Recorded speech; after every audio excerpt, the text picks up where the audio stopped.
Hello friends, आज हम discuss करेंगे father returning home by Dilip Chitre. Dilip Chitre एक बाइलिंगुअल इंडियन राइटर थे, मतलब जो 2 लैंग्वेजेस में लिखते थे, मराठी और इंग्लिश दोनों में। राइटर होने के साथ साथ वो एक पेंटर भी थे, फिल्म मेकर भी थे और वो ट्रांसलेटर भी थे। उनका ट्रांसलेट किया हुआ एक बहुत ही फेमस वर्क है मराठी भक्ति पोइट्री रिटर्न बाय तुकाराम। उनके एक कलेक्शन पोएम्स का जो पब्लिश हुआ था 1990 में, और उनका लास्ट वर्क जो था इंग्लिश में वो था एज इज़ वेर इज़, जो पब्लिश हुआ था 2007 में।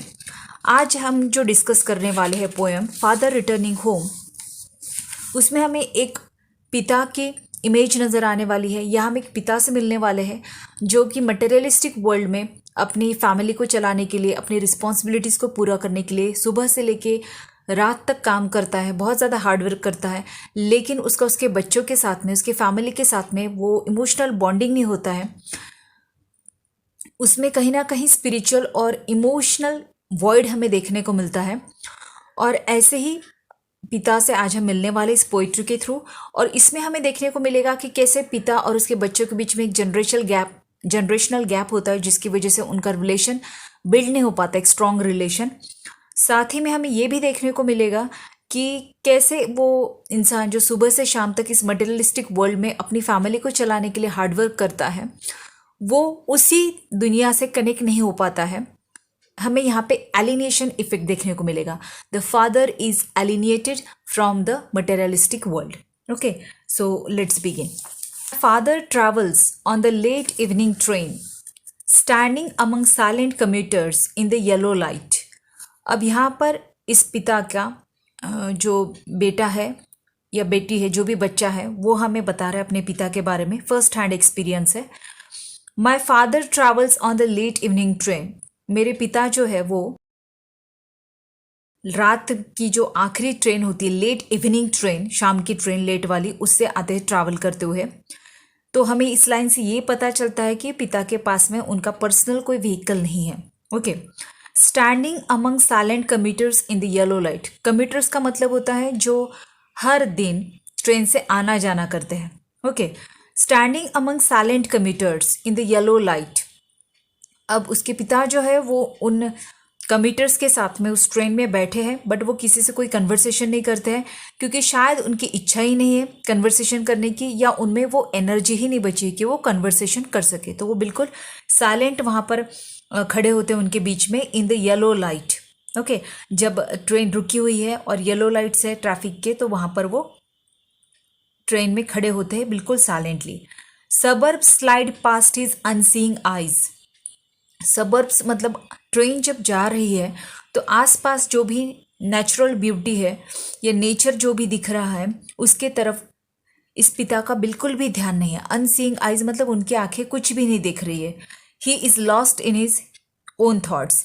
His shirts and pants are soggy. Soggy का मतलब होता है वेट और सॉफ्ट, गीले और नर्म होना। ओके, तो इनके जो शर्ट और पैंट है वो भीग चुके हैं पूरी तरीके से।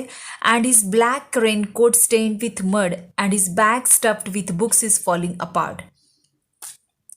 इस आदमी का जो रेनकोट है काले कलर का, उस पे कीचड़ लगा हुआ है, और उसकी जो बैग है जिसमें बुक्स भरे हुए हैं, वो बुक्स भी थोड़े बहुत जो है वो बैग से बाहर आ रहे हैं, नीचे गिर रहे हैं। ये जो डिस्क्रिप्शन दिया गया है, shirt pant, black raincoat, bag, falling books falling apart, ये हमें ये बताता है कि वो जो बंदा है, वो जो फादर है, वो मेंटल और फिजिकल लेवल पर बहुत ही टेरिबल कंडीशन में है। He is not stable. His eyes, dimmed by age, fade homeward through the humid monsoon night.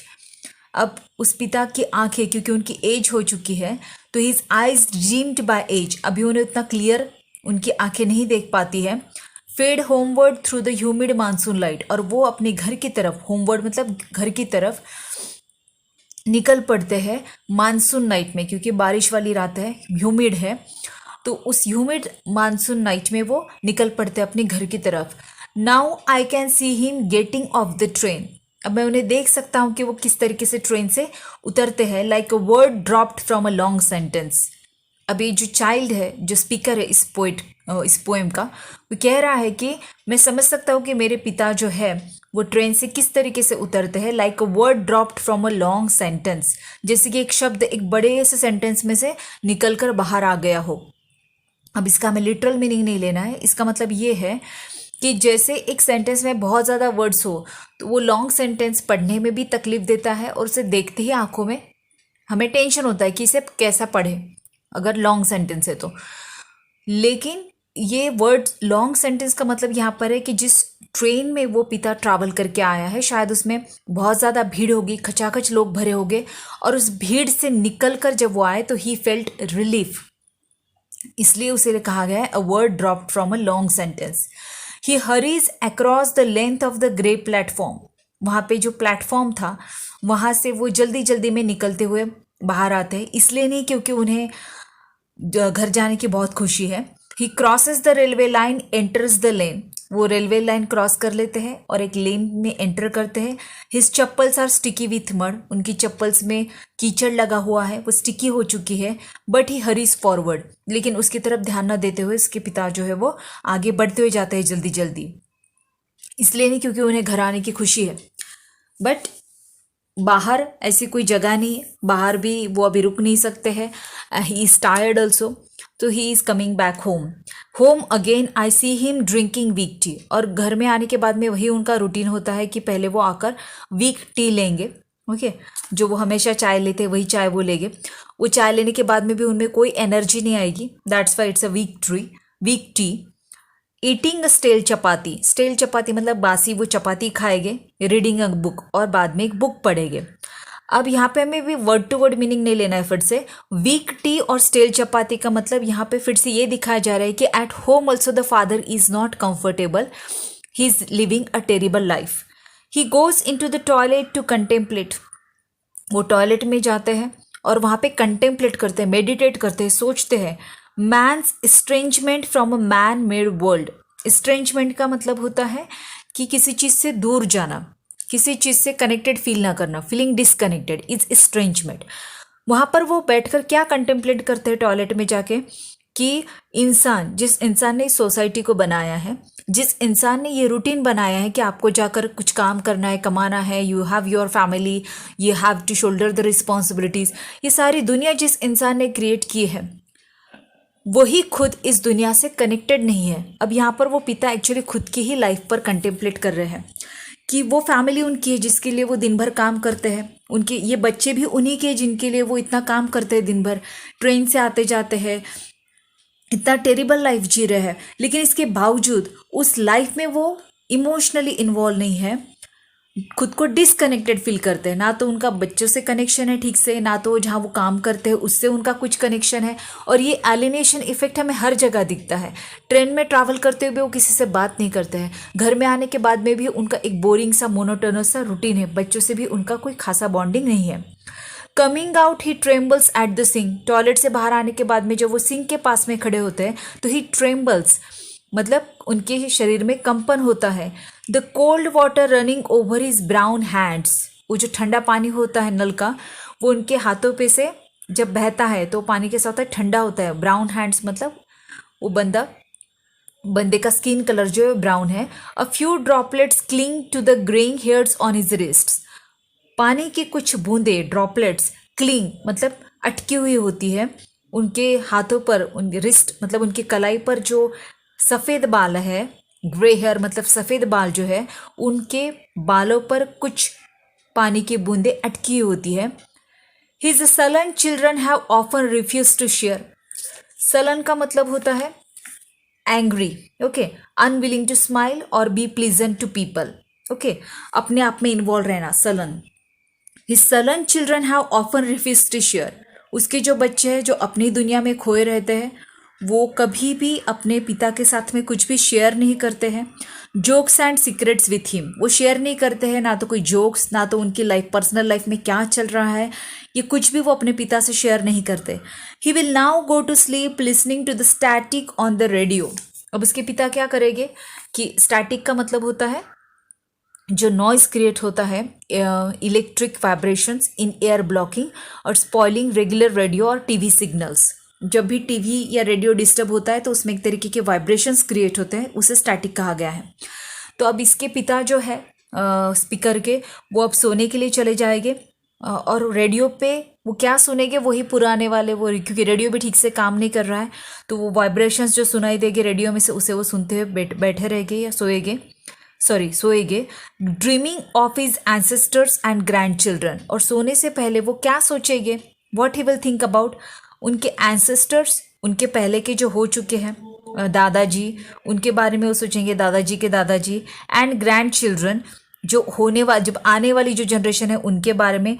Thinking of नोमाड्स मतलब ऐसे लोग जो एक जगह पर सेटल नहीं होते, इधर उधर घूमते रहते हैं। Of nomads entering a subcontinent through a narrow pass. अब यहाँ पर क्या बोला गया है कि जैसे उसके पिता के जो एंसेस्टर्स थे, पहले के लोग थे, उनके दादाजी या उनके जो पूर्वज थे, वो आए, कुछ समय के लिए रहे और चले गए डेथ होने के बाद में। इसकी खुद की लाइफ भी ऐसे ही होगी, इस पिता की भी, ये भी एक दिन यहाँ से चला जाएगा। और ये जो आने वाली जनरेशन है, ग्रैंड चिल्ड्रन, मतलब इसके बच्चों के जो बच्चे आएंगे, वो भी क्या करेंगे, for some time they will be here and they will be gone for ever.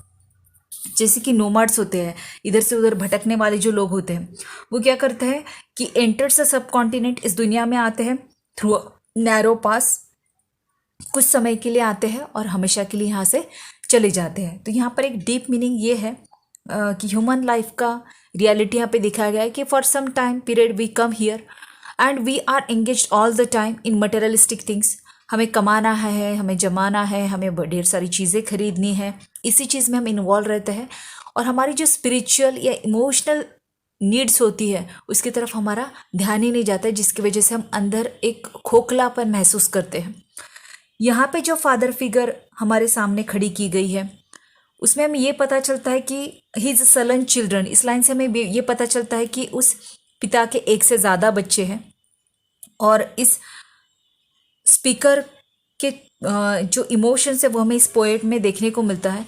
जब स्पीकर ने अपनी पोइट्री में ये लिखा है कि हिज सलन चिल्ड्रन, तो इसका मतलब somewhere the child is feeling now guilty, कि उन्होंने अपने पिता के साथ में वैसा वार्म रिलेशन नहीं बनाया जैसा कि होना चाहिए। तो ये पिता जो है, जो दिन भर जिन बच्चों के लिए कमाता है, इतनी मेहनत करता है, वो जब थक कर हार कर घर आता है तो वही बच्चे उससे कनेक्टेड नहीं होना चाहते, कनेक्ट नहीं होना चाहते, उससे बात नहीं करना चाहते, अपनी पर्सनल लाइफ उसके साथ में शेयर नहीं करना चाहते। जबकि ये पिता जो है वो चाहता है कि उसके बच्चों के साथ में उसका बॉन्डिंग हो। तो ये एक बहुत ही सैड पिक्चर इस पोइट्री के थ्रू हमारे सामने खड़ा होता है। अगर आपको एक्सप्लेनेशन अच्छा लगा हो तो don't forget to subscribe to the channel and hit the like button.